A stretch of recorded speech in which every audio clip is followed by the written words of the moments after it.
হেমতাবাদ বারুইবাড়িতে মহাসমারোহে রথযাত্রা। বিধায়ক টানলেন রথ। আজ বৃহস্পতিবার রথযাত্রা উৎসব। জগন্নাথ, বলরাম ও সুভদ্রা গেলেন মাসির বাড়ি। সারা রাজ্যের পাশাপাশি উত্তর দিনাজপুর জেলার হেমতাবাদের বারুইবাড়ি রাধা গোবিন্দ মিলন মন্দিরেও মহাসমারোহে পালিত হলো রথযাত্রা। বিকেল 3টে নাগাদ মন্দির থেকে রথ বের হয়ে হেমতাবাদ সদর পরিক্রমা করে পুনরায় মন্দিরে ফিরে আসে। জানা গেছে, বারুইবাড়ির এই রথ 1995 সালে দেবেন দাস ও গ্রামবাসীদের সহযোগিতায় শুরু হয়। এবছর রথযাত্রার 31তম বর্ষ পদার্পণ করল। রথযাত্রায় উপস্থিত ছিলেন হেমতাবাদের বিধায়ক শ্রী হরিপদ বর্মন। তিনি নিজে রথের দড়ি টেনে জগন্নাথ, বলরাম ও সুভদ্রাকে মাসির বাড়ি পৌঁছে দেন। রথযাত্রা উপলক্ষে রাস্তার দুধারে হেমতাবাদের সাধারণ মানুষ ভক্তদের জল ও শরবত বিতরণ করেন। রথযাত্রা শেষে মন্দির কমিটির উদ্যোগে মহা খিচুড়ি প্রসাদ বিতরণ করা হয়। মন্দির চত্বরে বসে স্বল্প পরিসরের মেলা। এই বিষয়ে কমিটির সদস্য প্রদীপ সরকার বলেন, ভগবান যেন সকল ভক্তবৃন্দকে ভালো ও সুস্থ রাখেন।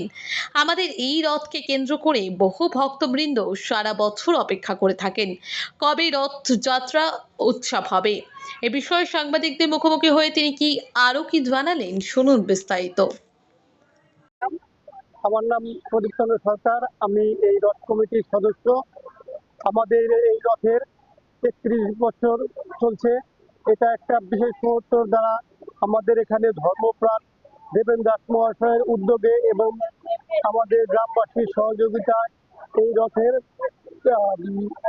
রথযাত্রা শুরু হয়।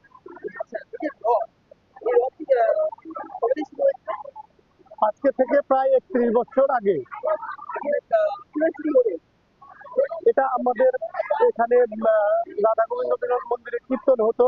তো এখানকার ধর্মপ্রাণ দেবেন দাস মহাশয় উনি এখানকার বিশেষ উদ্যোগ নিয়ে গ্রামবাসীর সহযোগিতায় এই রথ পরিচালনা শুরু করেন। আমাদের রথ এখান থেকে কান্তর মোড় হয়ে নতুন বাস স্ট্যান্ড দিয়ে হাটপুকুর হয়ে ঠাকুরবাড়ি পেট্রোল পাম্প হয়ে আবার মন্দিরে আসে। আচ্ছা, তো কি বার্তা দেবেন আজকে জগন্নাথ আজকের জগন্নাথ রথযাত্রার দিনে সবার জীবনে হাসি খুশি এবং মঙ্গলময় হয়ে উঠুক, জগন্নাথের কাছে এটাই প্রার্থনা করবো। নমস্কার।